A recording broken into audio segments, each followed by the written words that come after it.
From the spark of initiate came a movement, a step of faith, a simple yes to God. What we began, He is now enabling.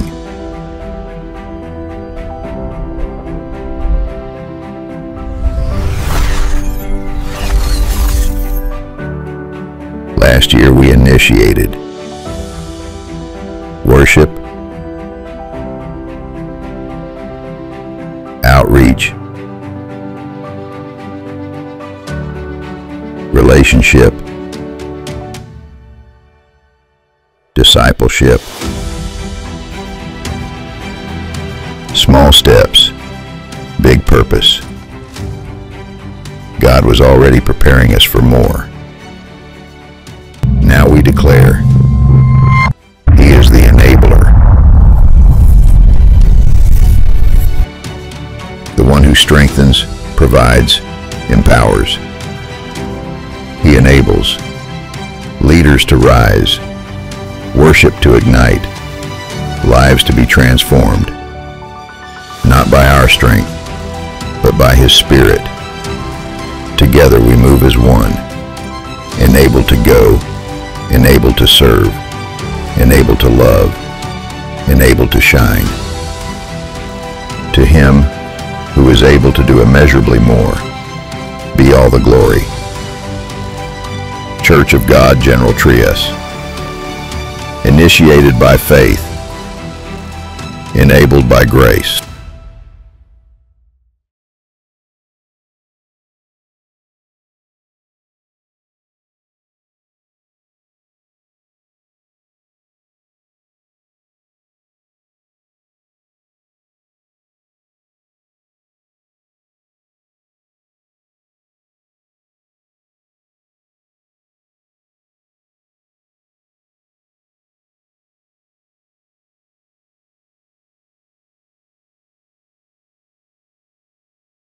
Praise the Lord. Can we shout, praise the Lord? Praise the Lord. Hallelujah.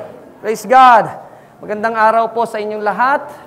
And medyo parang ilang few Sundays din po na ako po ay hindi nakapag-preach dito, no? Pero I am so glad and blessed na ngayon ay muling nandito ako sa inyong harapan to send God's message to all of you. At ako ay masaya. Masaya ba kayo? Amen. Excited ba kayo? Amen. Excited ba kayo sa gagawin ng Panginoon? Amen. Amen. Sabihin mo sa katabi mo, excited ka ba? Hallelujah. Praise God. Alam niyo po, welcome to the house of the Lord. No? Welcome to Church of God, General Trias. At naniniwala ako that this is the house of the Lord. At kapag tayo ay nasa tahanan ng Panginoon, ibig sabihin, ang presensya niya ay kasama natin ngayon. Amen? Hallelujah. Sige po, palakpakan natin ang Diyos. And if God's presence is here, of course, siya ang gagalaw at ang kapangyarihan niya ang maghahari sa atin. No? Siya rin ang magsasalita. I am just an instrument. I am just a messenger ng kanyang mga salita. And every message na maririnig natin ngayon ay para sa ating lahat. Actually, this message that I will be preaching today is the same message na na-preach ko on the first Sunday of this month doon po sa Extension Church natin sa McDonald's. And for those na nakarinig ng message ko last 2 Sundays ago, I believe na gusto ulit ng Diyos marinig ang mensahe niya. Gusto ng Diyos na marinig mo ulit ang mensahe niya.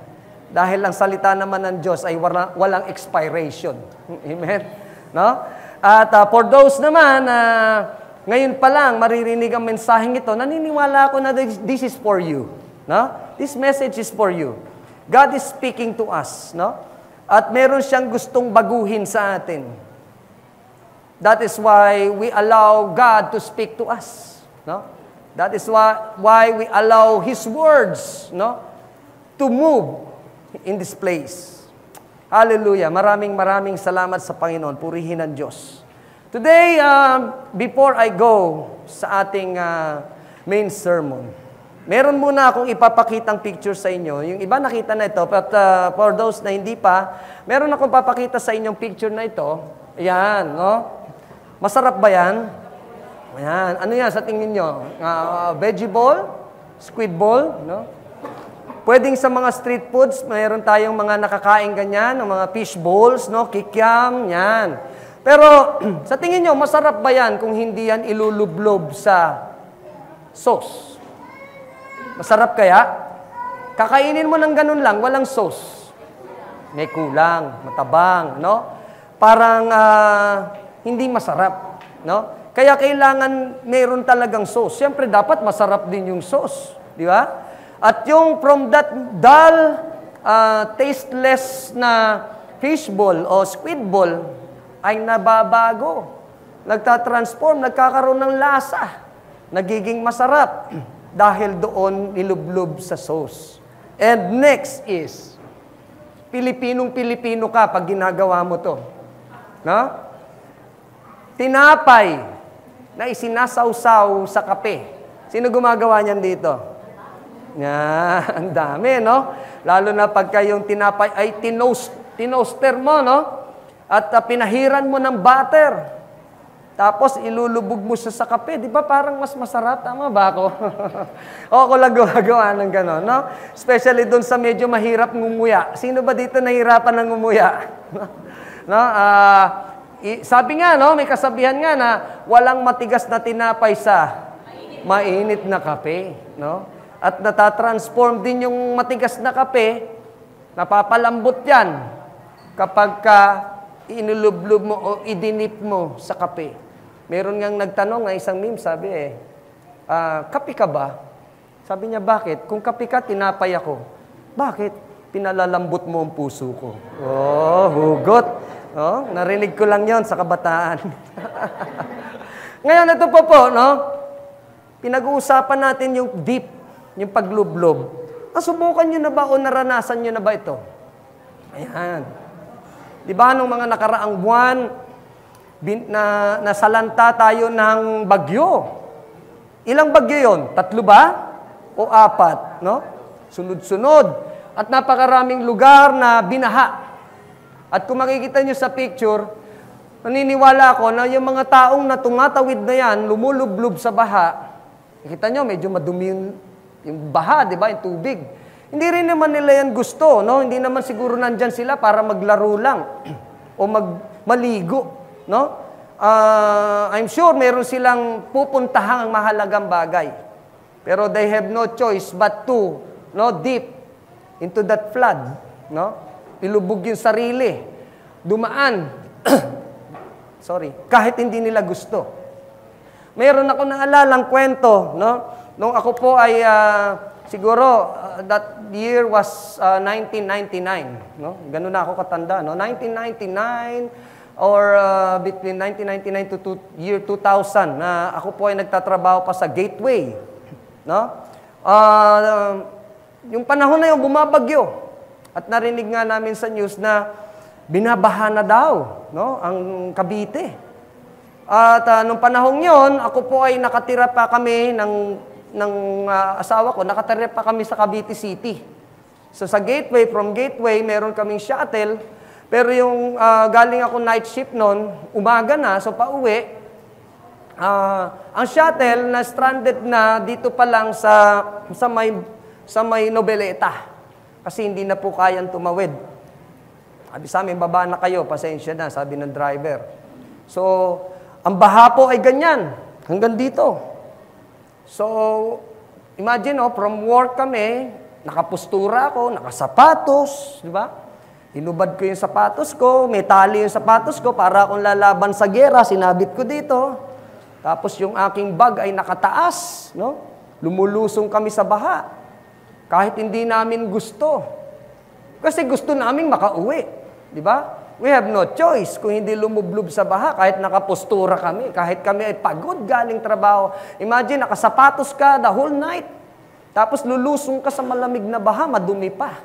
Di ba? May mga, habang naglalakad ka, may mga lulutang-lutang pang mga kalat, no? Para kaming lalaban sa gera, nakaganyan. Wow. Kasi gusto namin makauwi. And thank God, may dumaang dump truck. Kaya niyan tumawid. At isinakay kami dun sa dump truck. Now, why I am telling this to you, no? Sometimes, even sa buhay natin, sa araw-araw, may mga bagay tayo na ayaw nating mangyari sa atin. Hindi natin gusto. Pero kailangan nating suungin. Kailangan nating lumublob. No? That is why our title for today is Deep and Transformed. No? Kailangan mong lumubog para ikaw ay mabago. Alam niyo po, nung panahong yan, no, nung ako po ay lumubog sa baha, naisip ko, sabi ko, kahit pala ako ay office boy, no? Kahit pala ako ay nakasuot ng ganito, pag kinakailangan kong gawin, gagawin ko. Di ba? Kahit na madumihan, kahit na malamigan, kahit mabasa, gagawin mo. No? So, yun ang na-transform siguro sa akin, sa isip ko. No? Ganun pala. Gagawin mo pa rin pala yung mga bagay na kahit hindi ka nais-nais sa'yo, pag kinakailangan talaga. Amen? Now, today, ito po yung ating maririnig na story. No? Yan. It's about the healing of Naaman. Siguro yung iba hindi masyadong familiar sa karakter na Naaman. Sino po ang nakakakilala sa karakter na Naaman o Naaman sa Tagalog? Wala, no? Bihira. So ito po ay matatagpuan sa 2 Kings chapter 5 verses 1 to 14 ang ating babasahin ngayon. No? Bigyan ko kayo ng brief introduction kay Naaman. Si Naaman po ay isang colonel, o general, I mean. Siya po ay leader ng army, no? Ng ancient Syria. Ang panahon na yon, ang tawag sa kanilang lugar ay Aram. No? At si Naaman ay isang magiting na mandirigma. mahusay na leader, matapang, matipuno, malakas. No? Yan po ang kanyang background. No? At babasahin na nga natin itong maikling kwentong ito.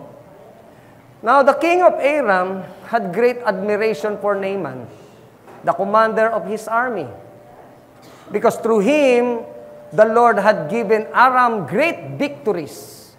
But though Naaman was a mighty warrior, he suffered from leprosy. No?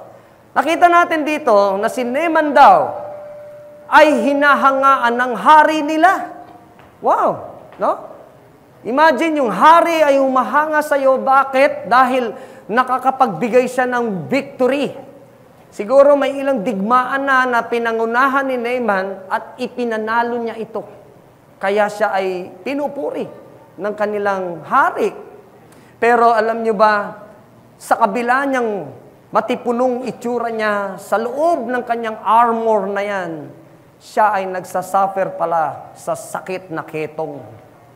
Meron siyang leprosy. Alam niyo po, nung panahong yan, no, ang leprosy ay walang kagalingan. No?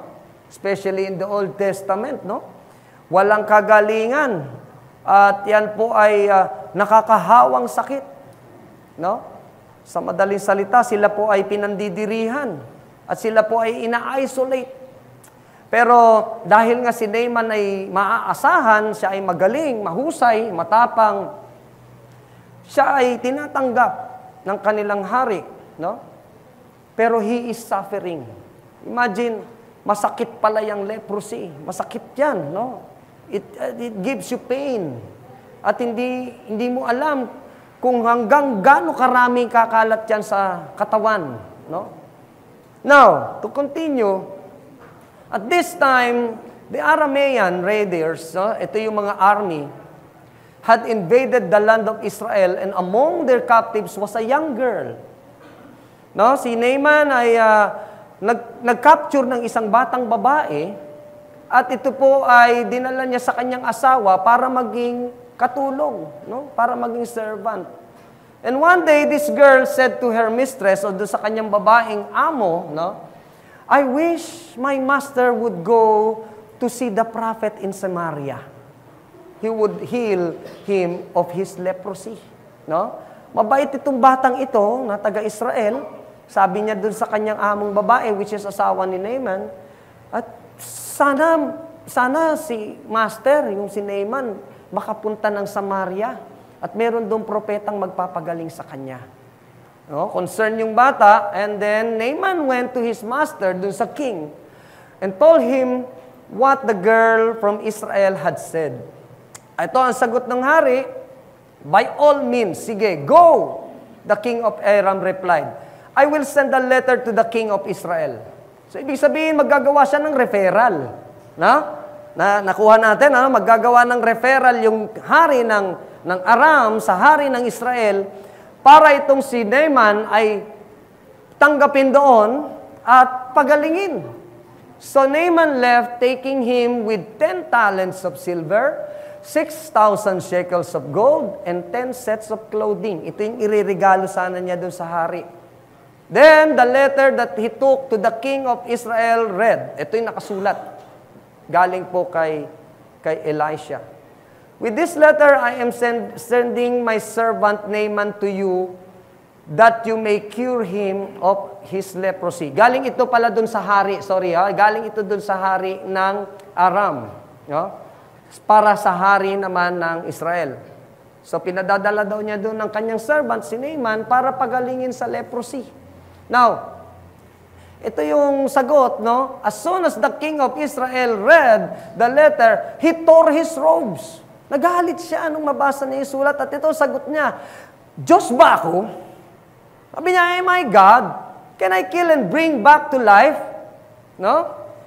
Why this fellow sends someone to me to be cured of his leprosy? See how he is trying to pick a quarrel in me. Talaga bang ginagalit ako nitong tao na to? Di ba? Sabi ng hari. Magkalaban kami, ngayon magpapadala siya ng tao niya dito, sasabihin, pagalingin ko. Ano ako, Diyos? Sabi ng hari, no? Kaya ko bang pumatay at bumuhay? Bakit niya papadala yun? Talaga bang ginagalit niya ako? Sabi, see how he is trying to pick a quarrel in me? So nagalit siya, sinira niya yung robe niya sa galit niya. Now, when Elisha, the man of God, no, pag-uusapan natin ngayon si Elisha, yung propeta ng Diyos, no? Nung narinig niya ito, no, galing sa hari ng Israel, ito ang sagot niya, why have you torn your robes? No, imagine that time wala pa po mga Facebook, wala pang mga messenger, no. Paano kaya sila nagtatalastasan? Paano kaya communication? I mean, sumusulat yan sila. Tapos ipapadala yan sa mensahero, ganun katagal, no? Ito ang sagot niya, bakit mo sinira yung robe mo? Have the man come to me and he will know that there is a prophet in Israel. So nung mabalitaan ito ni Elisha, sabi niya sa hari, sige, papuntahin mo dito yung lalaki na yan. At nang malaman din niya na mayroong propeta ng Diyos dito sa Israel. Now, what happened? So Naaman went with his horses. Tandaan po natin, opisyal si Naaman. Mataas na uri, no, ng tao nung panahon na yan. With his horses and chariots, dumating sila sa bahay ni Elisha. Pagdating nila doon sa pintuan ng bahay ni Elisha, no, Elisha sent a messenger to say to him. Imagine, siguro kumatok, may inutusan siguro si Naaman, kumatok ka dyan, yan ang bahay ni Elisha. Alam nyo, hindi si Elisha ang humarap sa kanya. Ang humarap sa kanya ay messenger, katulong, no? Ang sabi pa ng katulong, inutusan pa si Naaman, sabi pa, go wash yourself 7 times in the Jordan. No? And your flesh will be restored and you will be cleansed. Wow. Can you imagine na ikaw, si Naaman, kagalang-galang, no? Matipuno, general. Pupunta ka sa bahay ng isang propeta. Alam niyo naman ng propeta, no, nakatira sa bundok, mahirap, no? Kumatok. Hindi man lang siya hinarap, hindi man lang siya kinausap. Now, anong nangyari? But Naaman went away angry.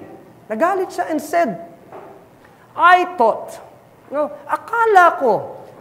that he would surely come out to me and stand and call on the name of the Lord, his God. Bakit his God? Kasi si Naaman po ay nandun sa lugar na hindi naniniwala o sumasamba kay Yahweh. No? They worship pagan gods. At itong si Elisha na nasa Israel ay naniniwala kay Yahweh. Kaya sabi niya, akala ko, haharapin niya ako, no? Wave his hand over the spot and cure me of my leprosy. Dahil sa tingin niya, akala niya, lalapit si Elisha sa kanya, sasabi, ay, Master, pasok kayo sa bahay, di ba? Mananalangin, tatawag sa Diyos, at ililayhan siya, at pagagalingin siya sa leprosy. Yun ang akala niya. Ngayon, are not Abana or Pharpar, the rivers of Damascus, better than all the waters of Israel? Couldn't I wash in them and be cleansed? So he turned and went off in rage. Sabi niya, mas maganda siguro dun sa ilog ng Abana and Pharpar, no? Dun sa Damascus. Alam niyo, sa research ko, ito palang Abana and Pharpar, rivers na merong clear water, no? Malamig, malinis.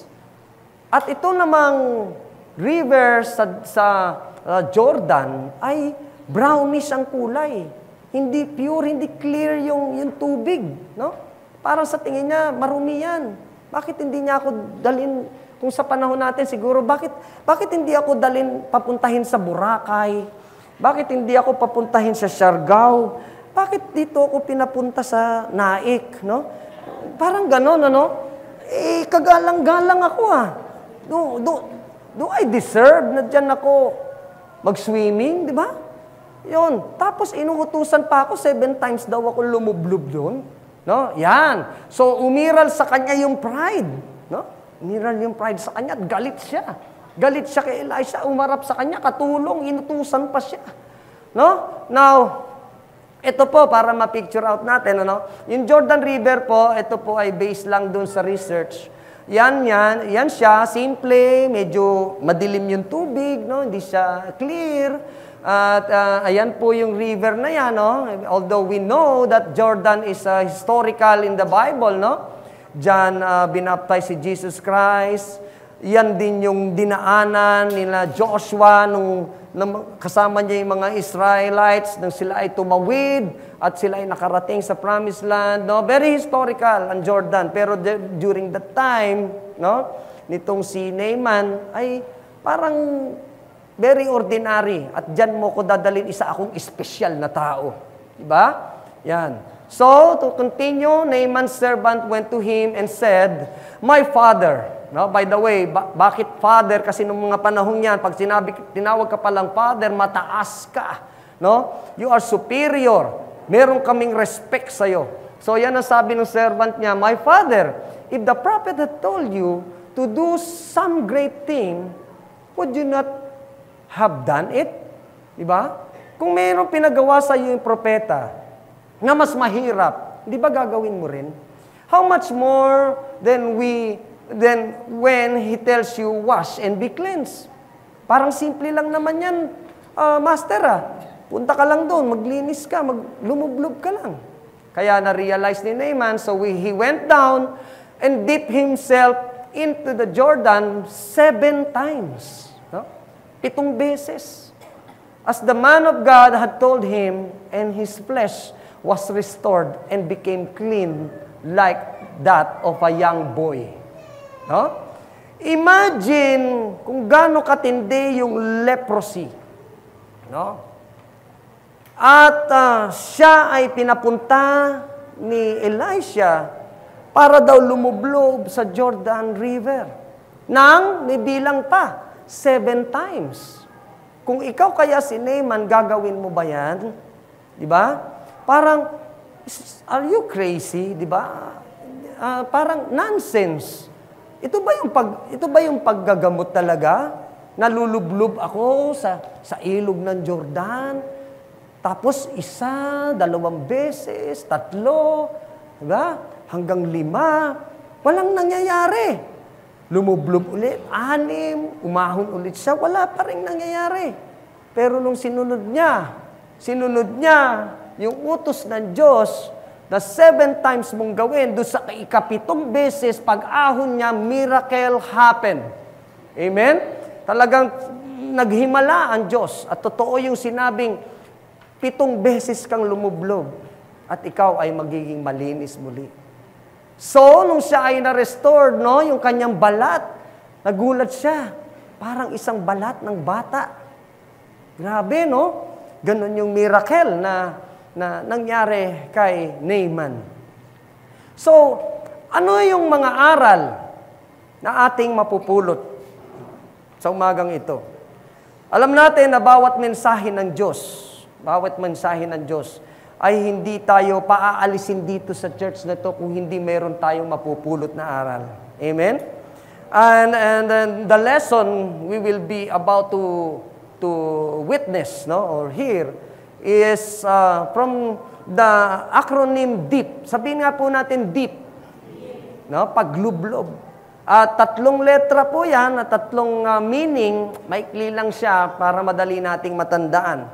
Una po ay dependence on God's instruction. Sabihin nga po natin sabay-sabayan, dependence on God's instruction.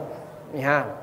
Dumepende tayo sa utos ng Diyos. No? Katulad po nito. So, sabi ng instruction, ano ang instruction sa kanya ng man of God na si Elisha? No? Pumunta ka sa Jordan River at ilubog mo ang sarili mo 7 times. 7 times. Specific yun. As the man of God had told him. So, makikita natin dito na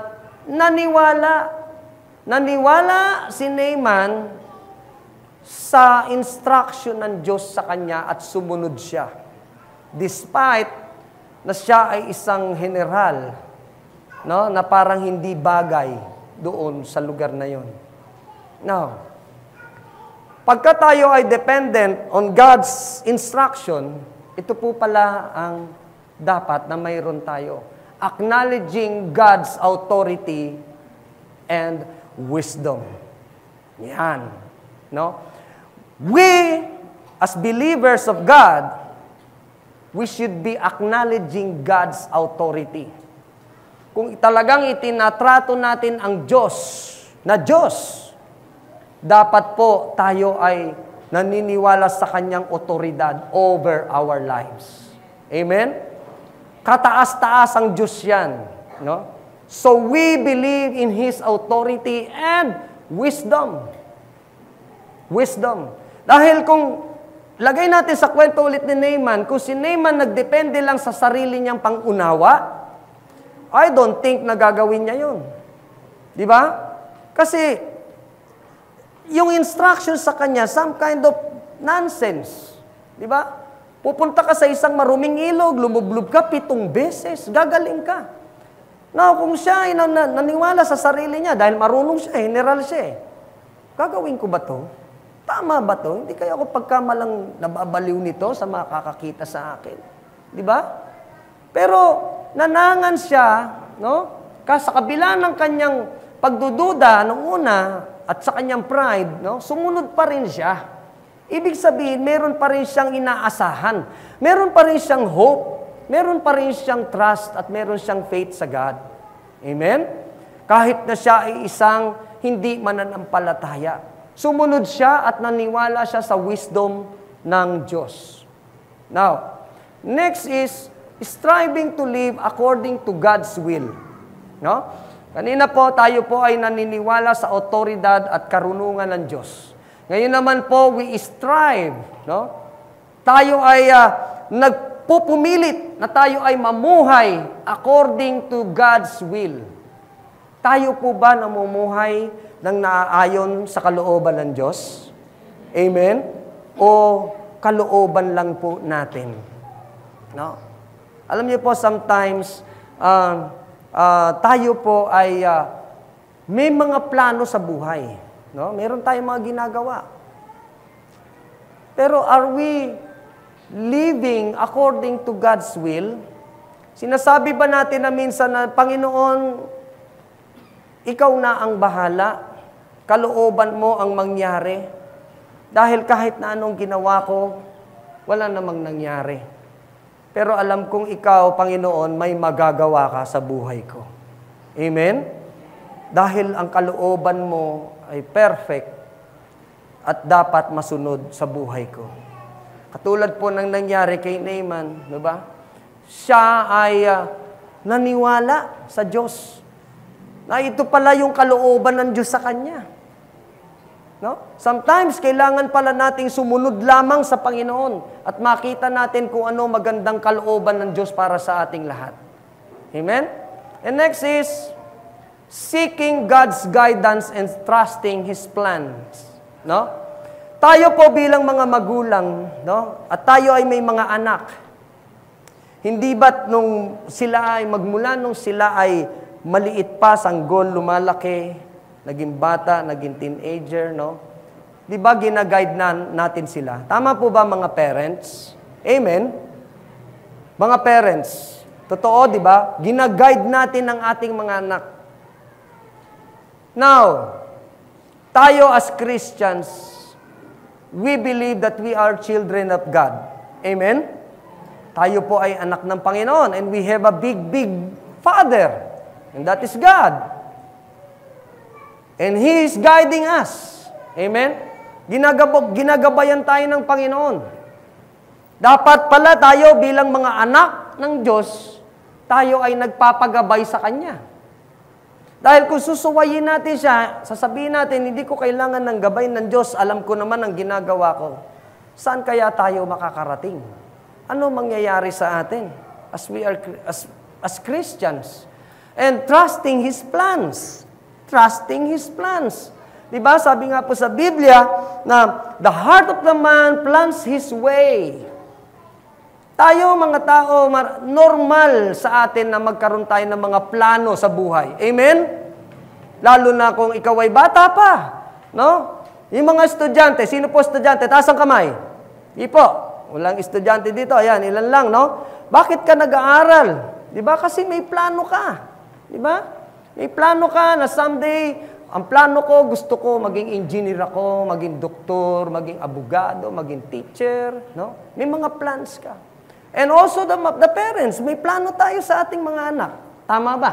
No? May plano tayo sa ating pamilya, sa ating mga sarili, no? Pero alam nyo kung minsan, no, tayo ay nagpaplano, pero pag dumating yung takdang panahon na hindi nangyari yung ating gustong mangyari, yung ating mga plano, ano iniisip natin? Di ba? Hindi ba merong mas magandang plano ang Diyos para sa'yo? Amen? So we should trust His plan. Because His plan is better than our plan. No? God knows what is best for you. Amen? Alam ng Diyos kung anong mas mabuti at perfect para sa'yo. Kaya sometimes, meron tayong ginawa. No? Siguro tayo ay nag-apply sa trabaho. Dahil wala kang trabaho. Pero hindi ka natanggap. Diba? Siguro sasakit ang loob mo. Pero isipin natin, siguro ang plano ng Diyos, hindi yan ang para sa'yo. No? Hindi yan ang para sa'yo. Ito ang binibigay ko sa'yo, mas maganda ang plano ko para sa'yo. No? Meron ako isang story na narinig. Isang young lady na nagkaroon ng boyfriend at akala niya sila na, no, magiging mag-asawa niya na. Pero it happened na their relationship was broken. Sabi niya, bakit kaya nangyayari ito? No? May nagtanong sa kanya, yan ba ipinag-pray mo sa Panginoon? Pinanalangin mo ba yan? Yan ba talaga ang plano ng Diyos sa'yo? Baka hindi siya ang plano ng Diyos para sa'yo. At dumating ang oras na dumating ang tamang right guy para sa kanya at naging tagumpay, naging maganda ang kanilang pagsasama, nagkaroon ng magandang harmony. No? Ibig sabihin, that's God's plan for her. Amen? No? Minsan masakit dahil hindi pala yan ang plano ng Diyos para sa iyo. Dahil mayroong mas magandang planong, mayroong mas magandang ibibigay ang Diyos para sa iyo. Amen? Hallelujah. Next is, no? Sabi po dito sa Deuteronomy, if you fully obey the Lord your God and carefully follow all His commands, I give you today, the Lord your God will set you high above all the nations on earth. All these things, all these blessings will come on you and accompany you if you obey the Lord your God. No? Ang gusto lang ng Panginoon sa atin ay sumunod tayo sa Kanyang magandang kalooban. Amen? Hallelujah. Now, another is, letter I, importance of humility. No? Importance of humility. Napaka-importante po pala ng humility. Dito sabi, no, si Naaman went angry, no? Nagalit siya. I thought na ako ay igagalang. I thought na ipapray niya ako, haharapin niya ako. Pero hindi nangyari. Di ba? Nagalit siya. Ibig sabihin, umiral nung una sa kanya yung pride. No? Sometimes, siguro tayo ay ganyan din, ano, na sa panahon natin, kapag ka tayo kuminsan ay nakakaranas ng parang tayo ay hindi masyadong napapansin, o tayo ay nare-reject, no? At alam mo naman sa sarili mo na parang hindi naman dapat sa akin ginagawa to dahil ito yung estado ko, di ba? Professional ako, mayaman ako, or may posisyon ako, di ba? Pero bakit ganyan ang treatment sa akin? No? Yun, ano? Ang gusto ng Panginoon sa atin ay tanggapin natin, no? Magkaroon tayo ng pagpapakumbaba sa ating mga sarili. Dahil sinasabi nga po dito, no? Paano ba, bakit sinasabi na importante ang humility? Unang-una, recognizing our need for God. Naniniwala ba kayo na all the time kailangan natin ng Diyos? Amen? No? Maring tayo ay magaling, maring tayo ay mahusay, maring tayo ay may kakayahan. Pero hindi pwedeng sabihin natin na hindi na natin kailangan ng Panginoon. Amen? Maring minsan tayo ay masyadong nalilibang sa buhay, tayo ay nag-enjoy, no? Masarap ang buhay, hayahayang buhay, walang problema, walang sakit, no? Sometimes, hindi natin naaalala ang Diyos. Pero pag dumating ka na pala sa mabigat na problema, no? Nandun ka sa sitwasyon na parang wala nang ibang makakatulong sa'yo. Nandun ka sa sitwasyon na parang walang solusyon. Nandun ka sa sitwasyon na parang wala ka nang magagawa. You tried everything. Pero it doesn't work. No? Doon natin maiisip, Lord, kailangan kita. Tulungan mo ako. Di ba? Relate natin ulit sa kwento ni Naaman. No? Si Naaman is a great leader. Di ba? Parang wala na siyang hahanapin pa sa buhay niya. Ang galing-galing niya, mahusay siya, matapang. Marami siyang bataan, marami siyang army sumusunod sa kanya. Hinahangaan pa siya ng hari niya. Pero, meron pa rin kulang sa kanya. Di ba? At doon, na-realize niya kailangan pala niya ang Diyos para siya ay tulungan. Amen? Wala siyang magagawa. Kahit na siya ay isang great army o great leader, yung kanyang leprosy ay hindi naman gagaling. Hindi niya kayang pagalingin. At walang iba siyang kailangan kung hindi ang Diyos lamang. Amen? Amen. At nangyari nga po yun. No? He recognized that he needs God. He needs God. No? And learning from others. No? Paano natin ito marirelate? Si Naaman, na hindi niya alam kung saan siya pupunta para siya gumaling, may isang batang babae na kanyang servant, no? Nagsabi sa kanya na merong magpapagaling sa'yo sa Samaria. Learn from others. Di ba? Malalaman ba niya yon kung hindi dahil sinabi nung batang iyon doon sa kanyang asawa? No? And next is, nung dumating siya doon, sa bahay ni Elisha, isang servant na naman na nagsabi sa kanya, go into the Jordan and dip yourself 7 times. Learn again. No? Narinig na naman niya sa iba. Yung wisdom. Di ba? No? Sometimes, alam niyo po, tayo, sa panahon natin, we all need others. Amen? We all need others. Kailangan natin ang iba. No? Hindi tayo... No man is an island. Hindi pwedeng ikaw lang mag-isa. Subukan mo nga manirahan ka sa bundok, ikaw lang mag-isa. Di ba? Kaya mo ba? Wala kang kausap. Di ba? Kaya, yung mga kasama natin, yung ating mga kapatiran, no? Yung mga katabi mo ngayon dyan, kailangan mo din yan. Sabi mo sa katabi mo, kailangan din kita. Sige nga, sabi mo, kailangan din kita. Oh, may papautang ka ba sa akin? Hindi po yun, no? What we mean is, no? Ang bawat isa ay kalakasan din ng bawat isa. Amen? Kaya nga po tayo mayroong mga fellowship, no? Kaya kung minsan, alam nyo, pag mayroong ka nakausap, no? Nakapatiran ng taga-church, no? At nag-fellowship kayo, nagkaroon kayo ng sharing, nailabas mo yung problema mo, inilabas ng kapatiran mo yung problema niya, basta sabihin mo, mas mabigat pa pala ang problema niya kaysa sa akin. Di ba? Pero paano mo yan nalampasan, brother o sister? Di ba? Ayun.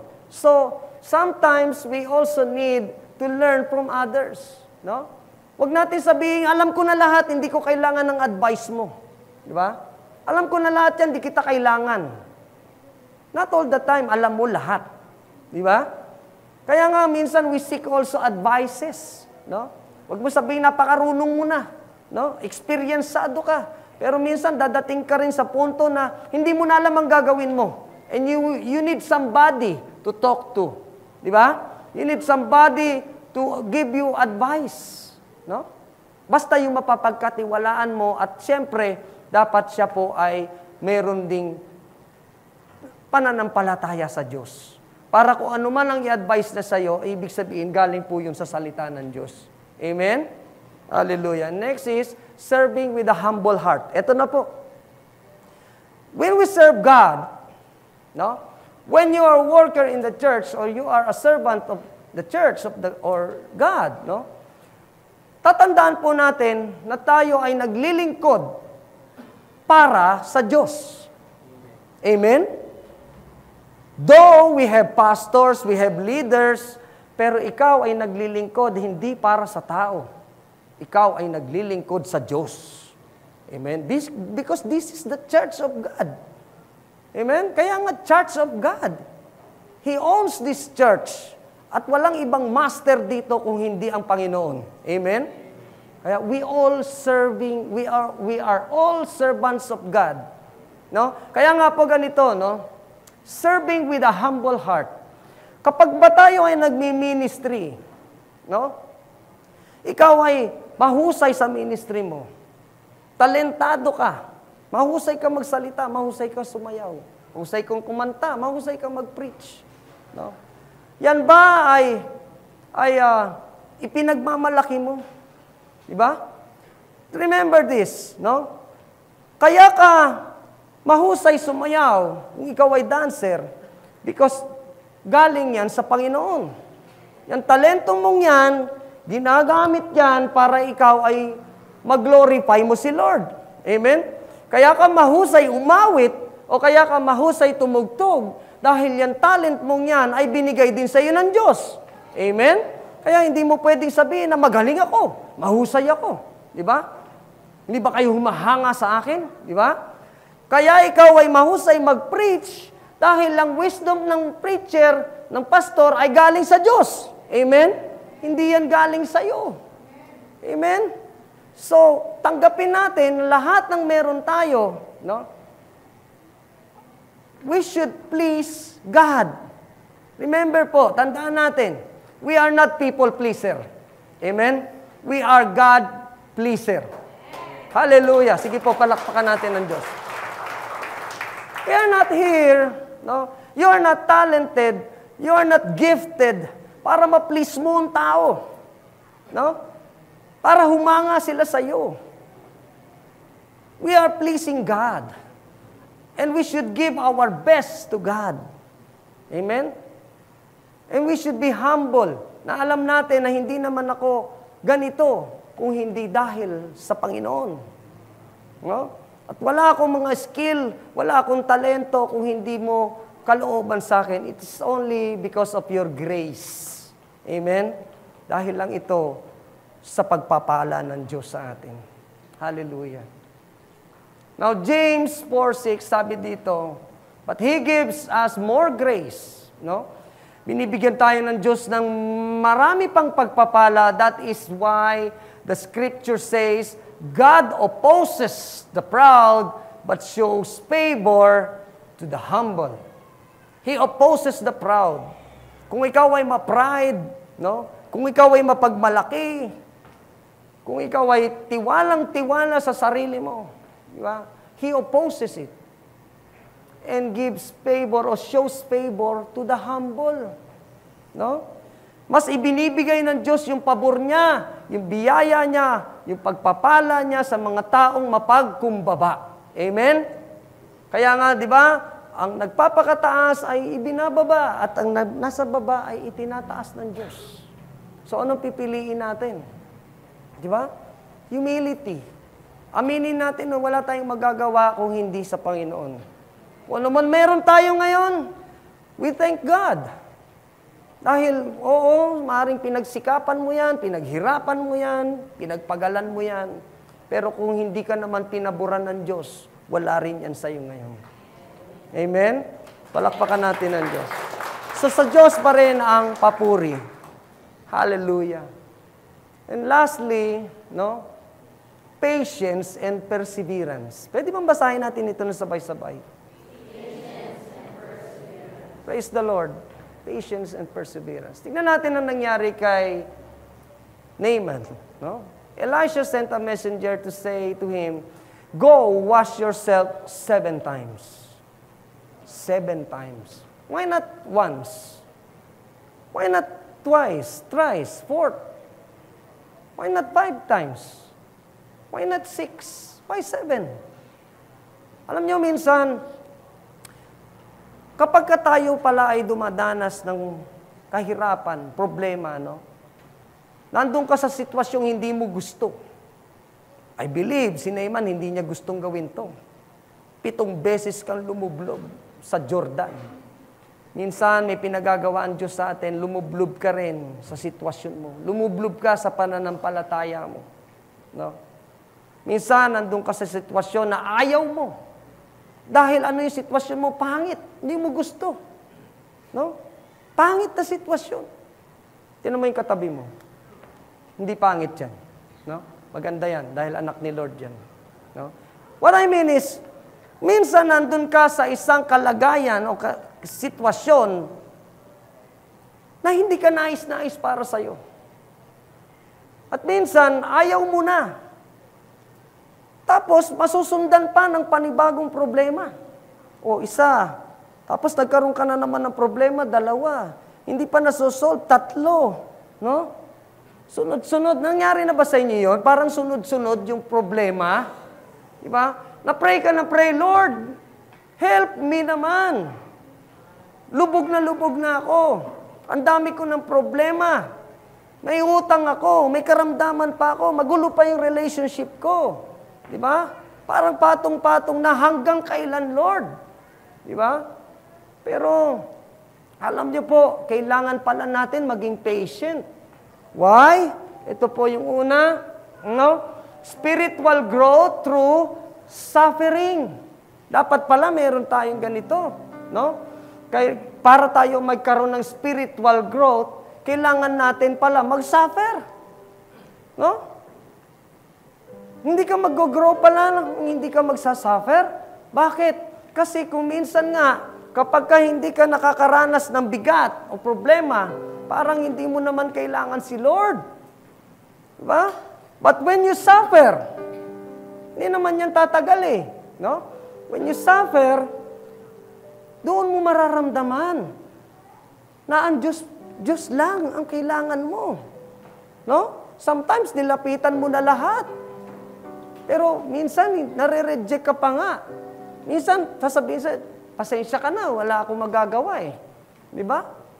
Pero, alam nyo, habang tayo nag-suffer sa buhay natin bilang Kristiyano, doon tayo pinatatatag lalo.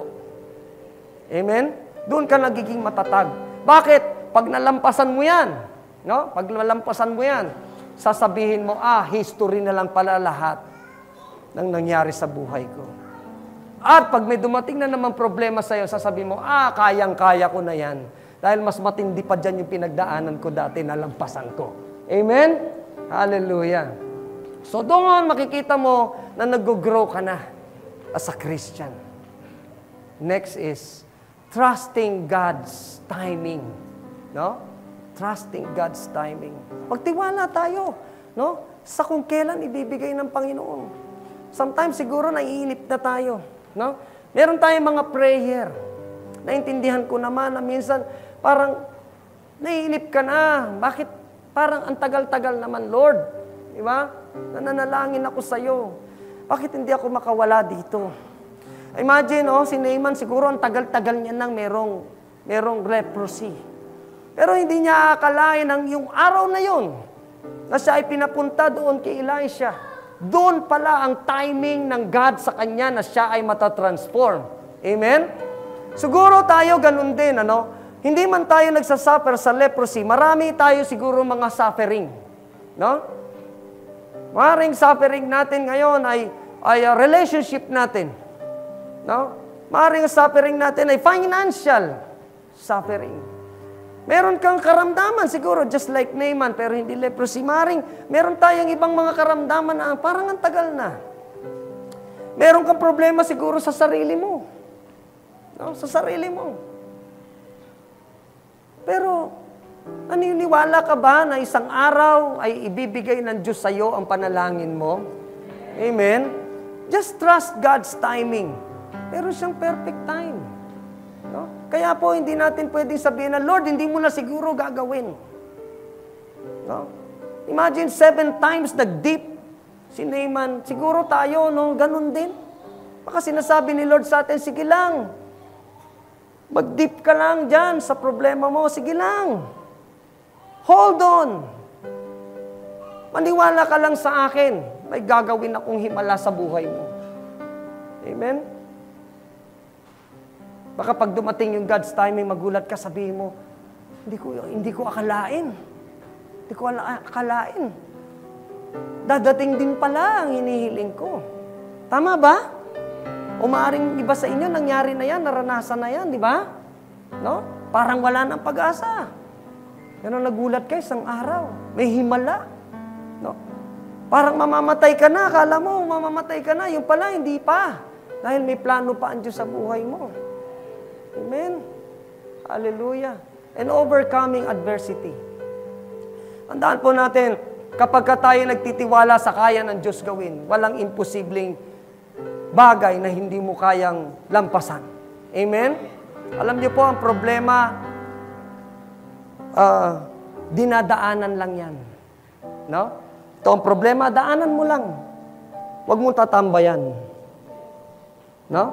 Huwag mong tatambayan. Daanan mo lang siya. You can overcome it. Basta magtiwala ka na kasama mo ang Panginoon. Amen? Pagkasama mo ang Diyos, walang imposible na hindi mo kayang lampasan kung anong pinagdadaanan mong problema. Amen? Just trust and believe that God can do something very great, something wonderful. Di ba ang sarap isipin na may Diyos kang kasama? Na kahit na may problema ka ngayon, meron kang suffering ngayon, iisipin mo, kaya ko to. Kasi kaya ni Lord to. Kasi kasama ko si Lord. Amen? Hallelujah. Now, Romans 5:3-5, sabi po dyan, not only so, but we also glory in our sufferings. Nag-glory pa ba tayo kay Lord kahit tayo nagsasuffer? Amen? Kahit na may problema ka, totoo ba yan? Kahit wala kang pera ngayon, totoo ba yan? You still give glory to the Lord? Amen? Because we know that suffering produces perseverance, and perseverance, character, and character, hope. No? Pag nadidevelop yung ating character, meron tayong pag-asa. Amen? And hope does not put us to shame. Bakit? Bakit? Kasi, no, because God's love has been poured out into our hearts through the Holy Spirit who has been given to us. No? Binigyan tayo ng Diyos ng banal na Espiritu. Yung Spirit, no, na nagpapalakas sa atin. Na kaya kahit na tayo ay nagsasuffer, no, gusto pa rin natin mag-glorify ang Diyos. Amen? Gusto pa rin natin magpuri sa Kanya. Gusto pa rin natin magpasalamat sa Kanya. Dahil sabihin mo sa Panginoon, Lord, alam ko, kaya ako nahihirapan dahil patatatagin mo pa ang pananampalataya ko sa iyo. Hallelujah! Mas lalo kang tatatag kapag ka ikaw ay dumadaan sa sufferings. Tinatatatag ka ng Panginoon, kapatid. Don't lose hope. Naaman was healed not only physically but also spiritually. No? Hindi lang yung kanyang leprosy ang pinagaling. Hindi lang yung sakit niyang physical, but also spiritually. See? No? Why?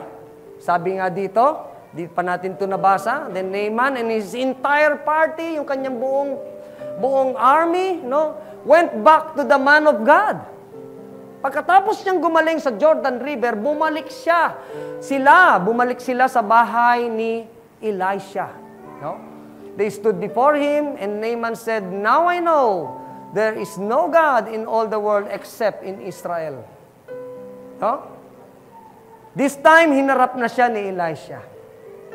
Hinarap na siya. At nagsabi siya, no? Ngayon, alam ko na wala palang ibang Diyos kundi ang Diyos ng Israel. Tandaan po natin, no? Si Naaman ay hindi sumasampalataya sa tunay na Diyos. Hindi siya naniniwala kay Yahweh dahil yun ang kanilang kultura. No?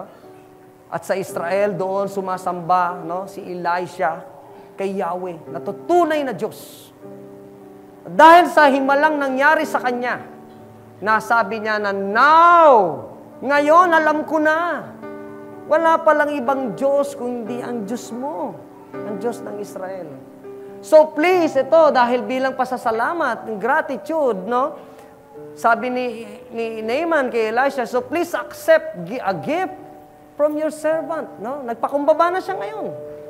No? Tanggapin mo ang binibigay ko as your servant. Servant na siya ngayon, ha? Now, but Elisha replied, ito sagot ni Elisha, as surely as the Lord lives, whom I serve, I will not accept any gifts. And though Naaman urged him to take the gift, Elisha refused. Bakit kaya hindi tinanggap ni Elisha sa tingin nyo? No?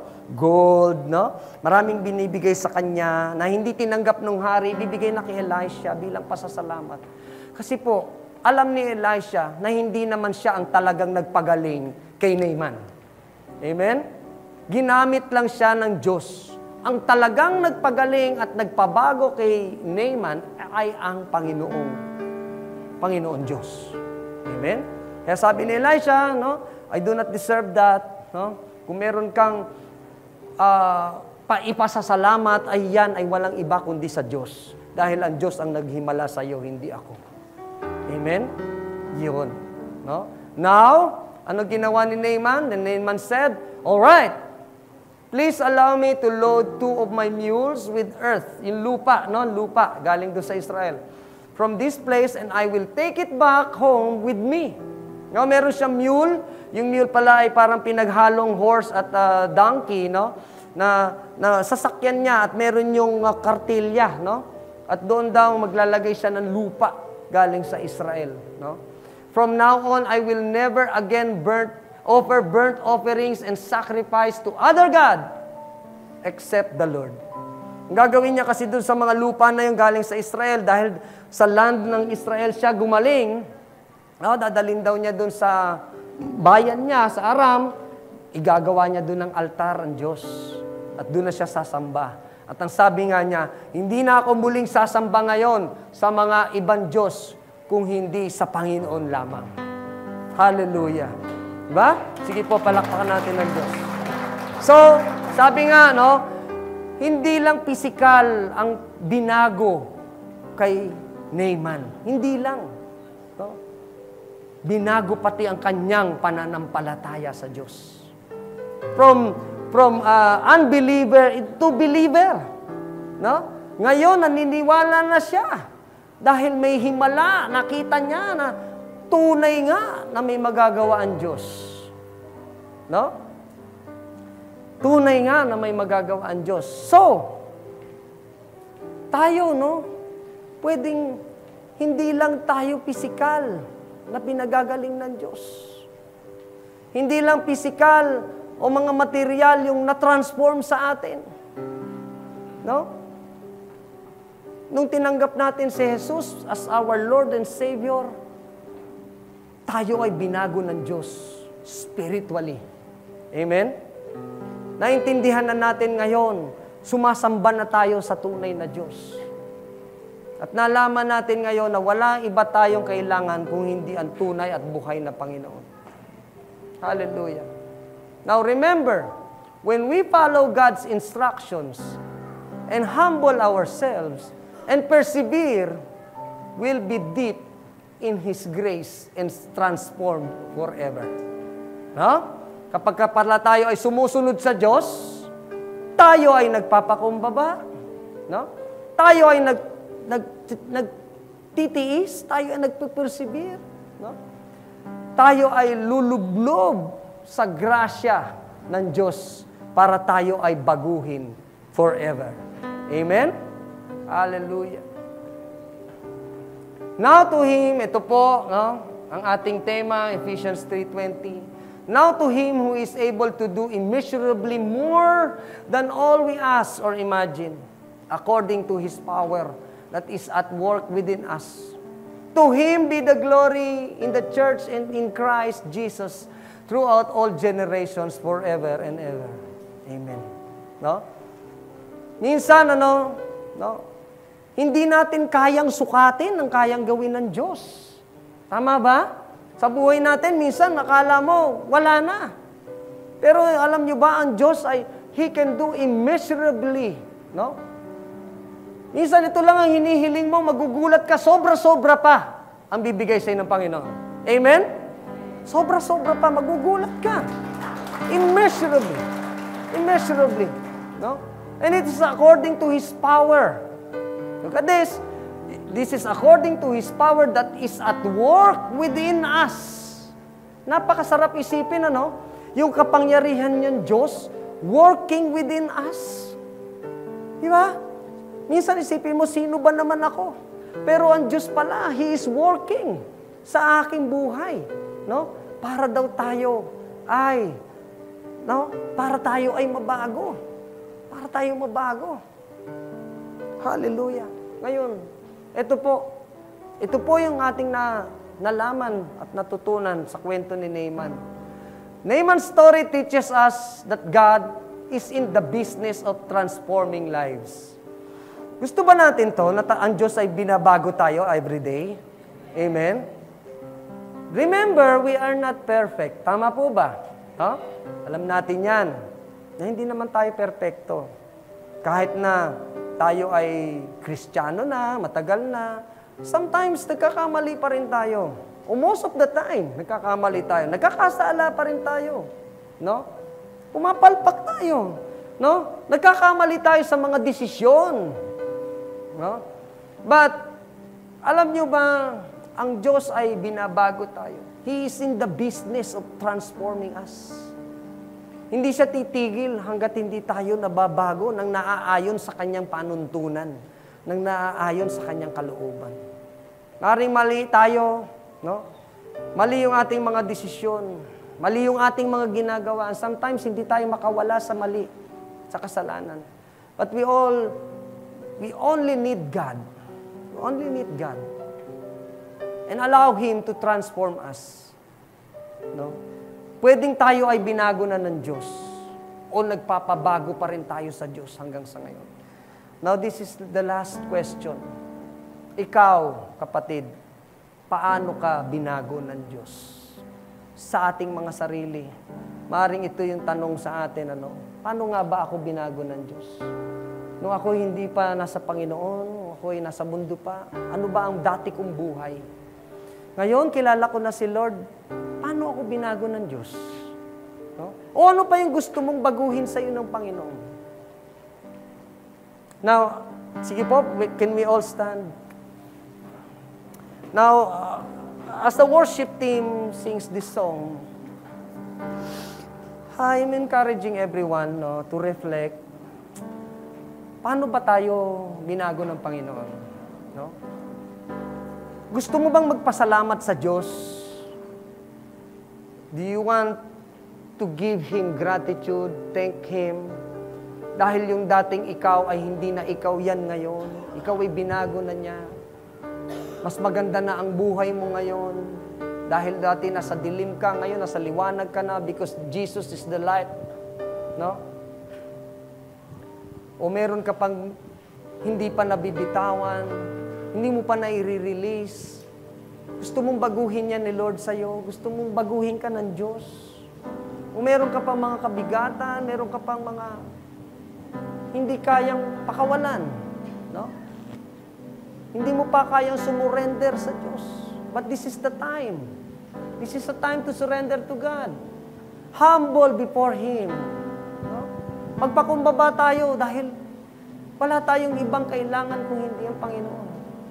At maniwala tayo, imposible man sa atin, hindi natin kayang baguhin ang sarili natin.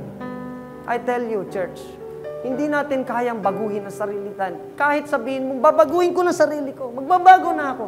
Pero uulit at uulit ka pa rin. Pero walang ibang makapagbabago sa'yo kung hindi ang Panginoon. Meron kang gustong tao, magbago ka na. Pero hindi mo siya mababago. Hindi siya mabago-bago. Parang sinasabi yung tigas ng ulo mo. Pero alam niyo ba, ang Diyos lang ang kayang magbago sa Kanya. If you just surrender to God, if you just trust Him, if you just believe in Him, and pray to Him, no? Ask Him, at ibibigay niya yan sa'yo. Now, we can sing now, the altar is open. No? I'm inviting you, no? Kung sino po yung kinakatok ang puso ngayon na sumurrender sa Panginoon, manalangin habang tayo umaawit. Sige po, you can do it. You can come to the altar and we will pray for you. Hallelujah. Giving is part of worshiping. To all who desire to give, you may give your tithes and offering through online bank transaction. Details are provided below.